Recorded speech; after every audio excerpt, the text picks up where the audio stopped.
Book 3, Chapter 13 of A Tale of Two Cities by Charles Dickens. 52.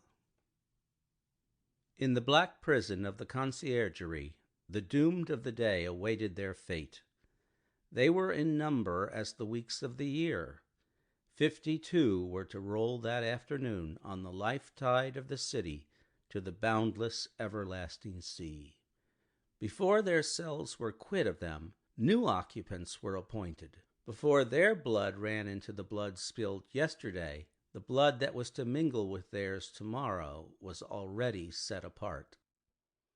212 were told off, from the farmer general of 70, whose riches could not buy his life, to the seamstress of 20, whose poverty and obscurity could not save her. Physical diseases, engendered in the vices and neglects of men, will seize on victims of all degrees, and the frightful moral disorder, born of unspeakable suffering, intolerable oppression, and heartless indifference, smote equally without distinction. Charles Darnay, alone in a cell, had sustained himself with no flattering delusion since he came to it from the tribunal. In every line of the narrative he had heard his condemnation. He had fully comprehended that no personal influence could possibly save him, that he was virtually sentenced by the millions, and that units could avail him nothing. Nevertheless, it was not easy, with the face of his beloved wife fresh before him, to compose his mind to what it must bear. His hold on life was strong, and it was very, very hard to loosen. By gradual efforts and degrees, unclosed a little here, it clenched the tighter there. And when he brought his strength to bear on that hand, and it yielded, this was closed again. There was a hurry, too, in all his thoughts, a turbulent and heated working of his heart that contended against resignation. If for a moment he did feel resigned, then his wife and child who had to live after him seemed to protest and to make it a selfish thing. But all this was at first. Before long, the consideration that there was no disgrace in the fate he must meet, and that numbers went the same road wrongfully and trod it firmly every day, sprang up to stimulate him. Next followed the thought that much of the future peace of mind, enjoyable by the dear ones, depended on his quiet fortitude. So, by degrees, he calmed into the better state, when he could raise his thoughts much higher and draw comfort down. Before it had set in dark on the night of his condemnation, he had traveled thus far on his last way. Being allowed to purchase the means of writing and a light, he sat down to write until such time as the prison lamps should be extinguished. He wrote a long letter to Lucy, showing her that he had known nothing of her father's imprisonment until he had heard of it from herself, and that he had been as ignorant as she of his father's and uncle's responsibility for that misery until the paper had been read. He had already explained to her that his concealment from herself of the name he had relinquished was the one condition, fully intelligible now, that her father had attached to their betrothal, and was the one promise he had still exacted on the morning of their marriage. He entreated her, for her father's sake, never to seek to know whether her father had become oblivious of the existence of the paper, or had had it recalled to him, for the moment or for good, by the story of the tower on that old Sunday under the dear old plane tree in the garden. If he had preserved any definite remembrance of it, there could be no doubt that he had supposed it destroyed with the Bastille, when he had found no mention of it among the relics of prisoners which the populace had discovered there, and which had been described to all the world. He besought her, though he added that he knew it was needless, to console her father by impressing him through every tender means she could think of, with the truth that he had done nothing for which he could justly reproach himself, but had uniformly forgotten himself for their joint sakes.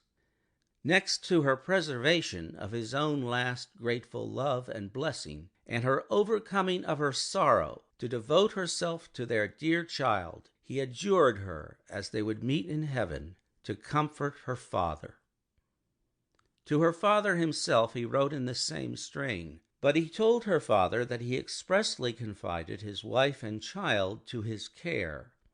And he told him this very strongly, with the hope of rousing him from any despondency or dangerous retrospect towards which he foresaw he might be tending. To Mr. Lorry he commended them all, and explained his worldly affairs. That done, with many added sentences of grateful friendship and warm attachment, all was done. He never thought of Carton. His mind was so full of the others that he never once thought of him. He had time to finish these letters before the lights were put out. When he lay down on his straw bed, he thought he had done with this world. But it beckoned him back in his sleep, and showed itself in shining forms. Free and happy, back in the old house in Soho, though it had nothing in it like the real house. Unaccountably released and light of heart, he was with Lucy again, and she told him it was all a dream, and he had never gone away. A pause of forgetfulness, and then he had even suffered, and had come back to her, dead and at peace, and yet there was no difference in him. Another pause of oblivion, and he awoke in the somber morning, unconscious where he was or what had happened, until it flashed upon his mind, "This is the day of my death."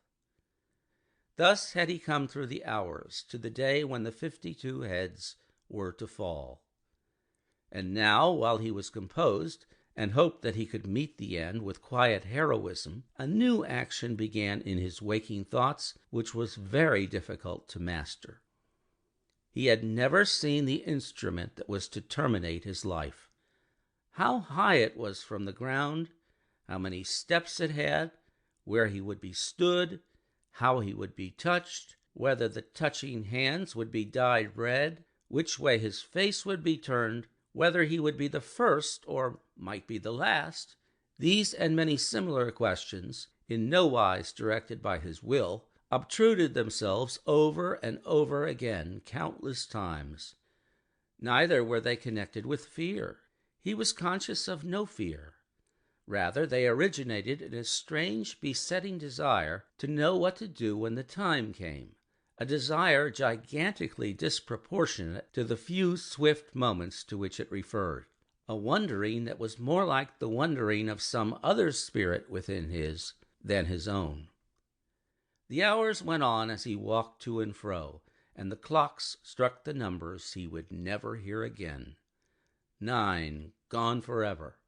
10 gone forever. 11 gone forever.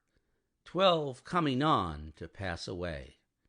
After a hard contest with that eccentric action of thought which had last perplexed him, he had got the better of it. He walked up and down, softly repeating their names to himself. The worst of the strife was over. He could walk up and down, free from distracting fancies, praying for himself and for them. 12 gone forever. He had been apprised that the final hour was 3, and he knew he would be summoned some time earlier, inasmuch as the tumbrils jolted heavily and slowly through the streets. Therefore, he resolved to keep 2 before his mind as the hour, and so to strengthen himself in the interval that he might be able, after that time, to strengthen others. Walking regularly to and fro, with his arms folded on his breast, a very different man from the prisoner who had walked to and fro at La Force, he heard one struck away from him without surprise. The hour had measured like most other hours. Devoutly thankful to heaven for his recovered self-possession, he thought, "There is but another now," and turned to walk again. Footsteps in the stone passage outside the door. He stopped. The key was put in the lock and turned. Before the door was opened, or as it opened, a man said in a low voice, in English, "He has never seen me here. I have kept out of his way. Go you in alone. I wait near. Lose no time." The door was quickly opened and closed, and there, stood before him, face to face, quiet, intent upon him, with the light of a smile on his features and a cautionary finger on his lip. Sidney Carton. There was something so bright and remarkable in his look that for the first moment the prisoner misdoubted him to be an apparition of his own imagining. But he spoke, and it was his voice. He took the prisoner's hand, and it was his real grasp. "Of all the people upon earth, you least expected to see me," he said. "I could not believe it to be you. I can scarcely believe it now. You are not," the apprehension came suddenly into his mind, "a prisoner?" "No, I am accidentally possessed of a power over one of the keepers here, and in virtue of it I stand before you. I come from her, your wife, dear Darnay." The prisoner wrung his hand. "I bring you a request from her." "What is it?" "A most earnest, pressing, and emphatic entreaty, addressed to you in the most pathetic tones of the voice so dear to you that you well remember." The prisoner turned his face partly aside. "You have no time to ask me why I bring it or what it means. I have no time to tell you. You must comply with it. Take off those boots you wear and draw on these of mine." There was a chair against the wall of the cell behind the prisoner. Carton, pressing forward, had already, with the speed of lightning, got him down into it, and stood over him barefoot. "Draw on these boots of mine. Put your will to them. Quick! Carton, there is no escaping from this place. It never can be done. You will only die with me. It is madness." "It would be madness if I asked you to escape, but do I? When I ask you to pass out at that door, tell me it is madness and remain here. Change that cravat from this of mine, that coat for this of mine. While you do it, let me take this ribbon from your hair and shake out your hair like this of mine." With wonderful quickness, and with a strength both of will and action that appeared quite supernatural, he forced all these changes upon him. The prisoner was like a young child in his hands. "Carton, dear Carton, it is madness. It cannot be accomplished. It never can be done. It has been attempted and has always failed. I implore you not to add your death to the bitterness of mine." "Do I ask you, my dear Darnay, to pass the door? When I ask that, refuse. There are pen and ink and paper on this table. Is your hand steady enough to write?" "It was when you came in." "Steady it again, and write what I shall dictate. Quick, friend, quick."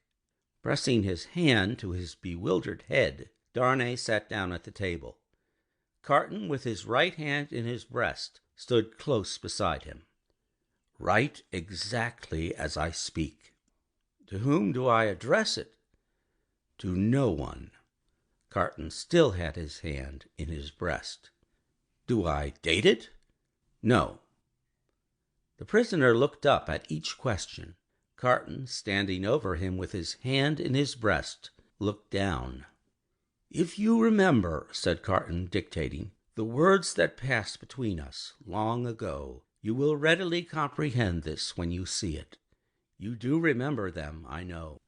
It is not in your nature to forget them." He was drawing his hand from his breast. The prisoner, chancing to look up in his hurried wonder as he wrote, the hand stopped, closing upon something. "Have you written 'forget them'?" Carton asked. "I have. Is that a weapon in your hand?" "No, I am not armed." "What is it in your hand?" "You shall know directly. Write on. There are but a few words more." He dictated again. "I am thankful that the time has come when I can prove them. That I do so is no subject for regret or grief." As he said these words, with his eyes fixed on the writer, his hand slowly and softly moved down close to the writer's face. The pen dropped from Darnay's fingers on the table, and he looked about him vacantly. "What vapor is that?" he asked. "Vapor? Something that crossed me. I am conscious of nothing. There can be nothing here. Take up the pen and finish. Hurry, hurry." As if his memory were impaired or his faculties disordered, the prisoner made an effort to rally his attention. As he looked at Carton with clouded eyes and with an altered manner of breathing, Carton, his hand again in his breast, looked steadily at him. "Hurry, hurry." The prisoner bent over the paper once more. If it had been otherwise, Carton's hand was again watchfully and softly stealing down. I never should have used the longer opportunity. If it had been otherwise, the hand was at the prisoner's face, I should but have had so much the more to answer for. If it had been otherwise. Carton looked at the pen and saw it was trailing off into unintelligible signs. Carton's hand moved back to his breast no more. The prisoner sprang up with a reproachful look, but Carton's hand was close and firm at his nostrils, and Carton's left arm caught him round the waist. For a few seconds he faintly struggled with the man who had come to lay down his life for him, but within a minute or so he was stretched insensible on the ground. Quickly, but with hands as true to the purpose as his heart was, Carton dressed himself in the clothes the prisoner had laid aside, combed back his hair, and tied it with the ribbon the prisoner had worn. Then he softly called, "Enter there! Come in!" and the spy presented himself. "You see," said Carton, looking up as he kneeled on one knee beside the insensible figure, putting the paper in the breast, "is your hazard very great?" "Mr. Carton," the spy answered with a timid snap of his fingers, "my hazard is not that in the thick of business here, if you are true to the whole of your bargain. Don't fear me, I will be true to the death. You must be, Mr. Carton, if the tale of 52 is to be right. Being made right by you in that dress, I shall have no fear." "Have no fear. I shall soon be out of the way of harming you, and the rest will soon be far from here, please God. Now get assistance and take me to the coach." "You?" said the spy, nervously. "Him, man, with whom I have exchanged. You go out at the gate by which you brought me in?" "Of course." "I was weak and faint when you brought me in, and I am fainter now you take me out. The parting interview has overpowered me. Such a thing has happened here, often, and too often. Your life is in your own hands. Quick! Call assistance." "You swear not to betray me?" said the trembling spy, as he paused for a last moment. Man, returned Carton, stamping his foot. "Have I sworn by no solemn vow already to go through with this, that you waste the precious moments now? Take him yourself to the courtyard you know of, place him yourself in the carriage, show him yourself to Mr. Lorry, tell him yourself to give him no restorative but air, and to remember my words of last night, and his promise of last night, and drive away." The spy withdrew, and Carton seated himself at the table, resting his forehead on his hands. The spy returned immediately with 2 men. "How then," said one of them, contemplating the fallen figure, "so afflicted to find that his friend has drawn a prize in the lottery of Saint-Guillotine?" "A good patriot," said the other, "could hardly have been more afflicted if the aristocrat had drawn a blank." They raised the unconscious figure, placed it on a litter they had brought to the door, and bent to carry it away. "The time is short, Evrémonde," said the spy in a warning voice. "I know it well," answered Carton. "Be careful of my friend, I entreat you, and leave me." "Come then, my children," said Barsad. "Lift him and come away." The door closed, and Carton was left alone. Straining his powers of listening to the utmost, he listened for any sound that might denote suspicion or alarm. There was none. Keys turned, doors clashed, footsteps passed along distant passages. No cry was raised or hurry made that seemed unusual. Breathing more freely in a little while, he sat down at the table and listened again until the clock struck 2. Sounds that he was not afraid of, for he divined their meaning, then began to be audible. Several doors were opened in succession, and finally his own. A jailer with a list in his hand looked in, merely saying, "Follow me, Evrémonde," and he followed into a large dark room at a distance. It was a dark winter day, and what with the shadows within and what with the shadows without, he could but dimly discern the others who were brought there to have their arms bound. Some were standing, some seated, some were lamenting and in restless motion, but these were few. The great majority were silent and still, looking fixedly at the ground.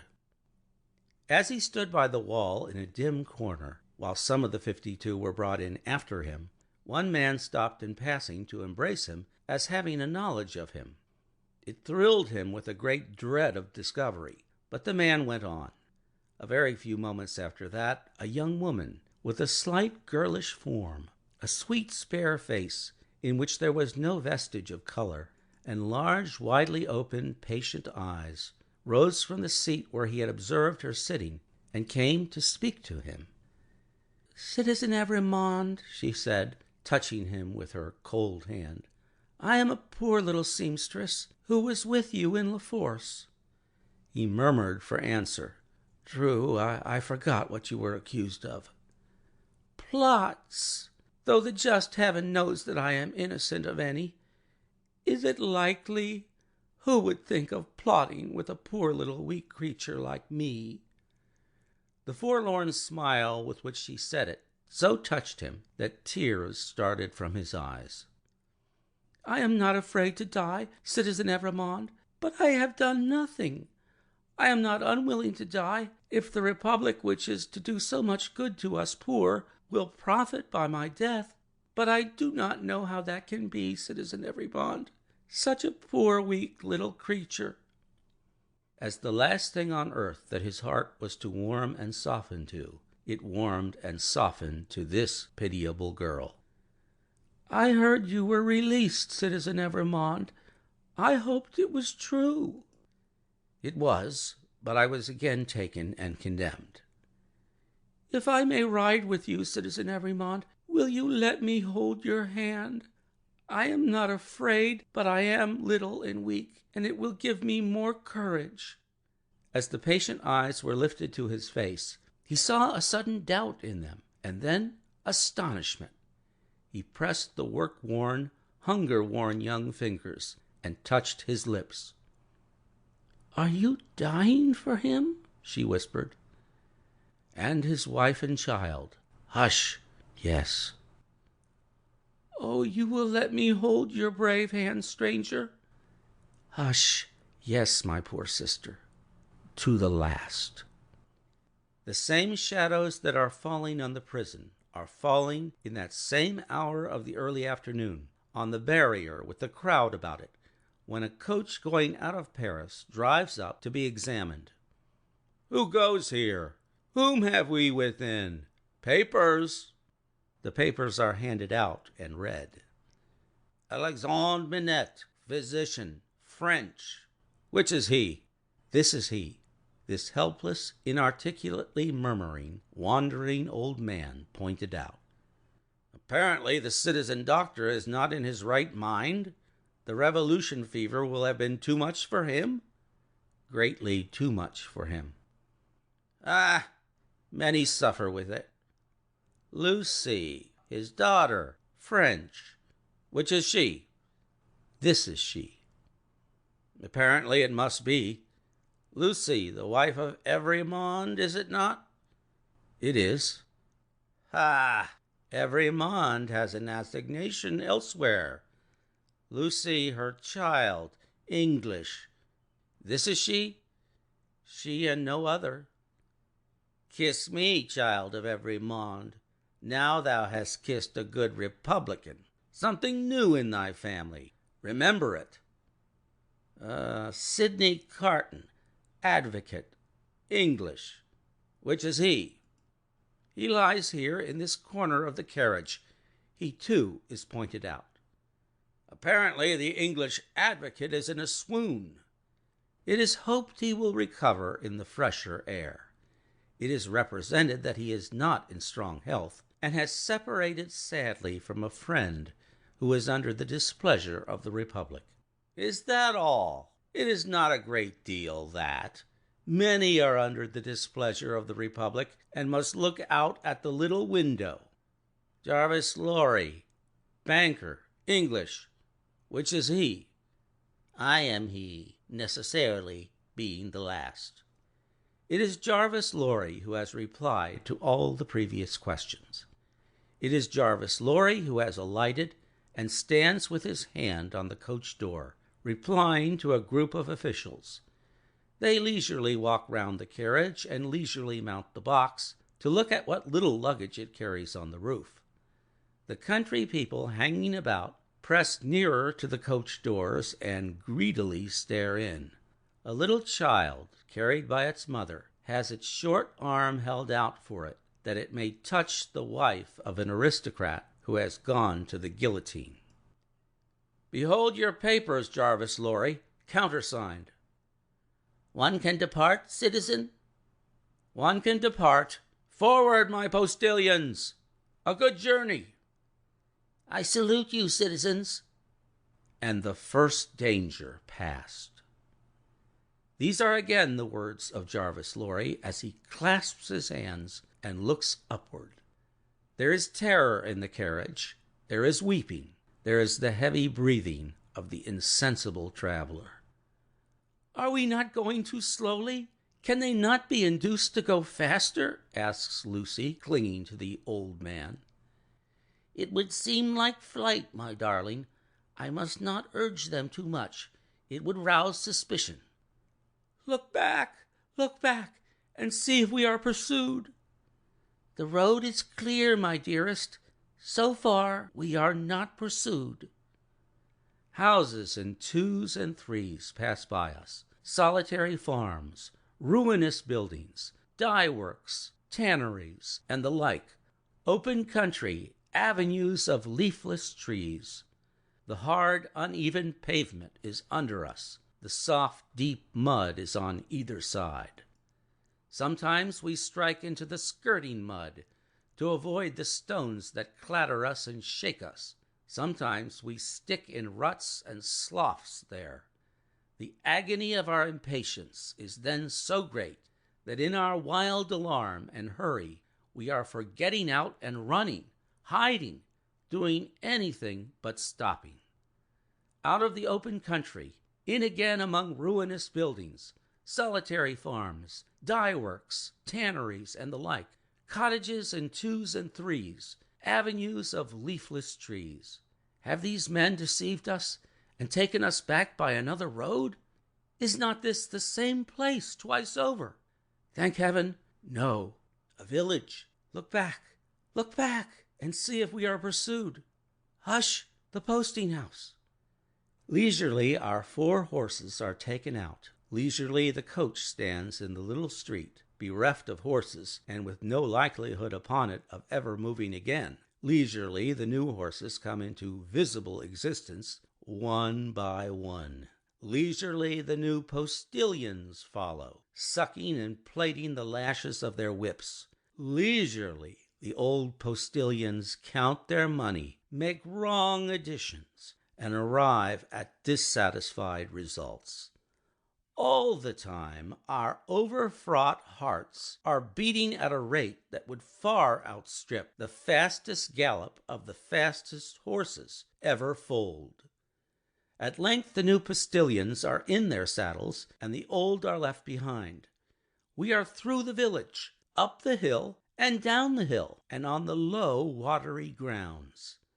Suddenly the postilions exchange speech with animated gesticulation, and the horses are pulled up almost on their haunches. We are pursued? Ho! Within the carriage there. Speak then. What is it? Asks Mr. Lorry, looking out at window. How many did they say? I do not understand you. At the last post. How many to the guillotine today? 52. I said so. A brave number. My fellow citizen here would have it 42. 10 more heads are worth having. The guillotine goes handsomely. I love it. High forward! Whoop! The night comes on dark.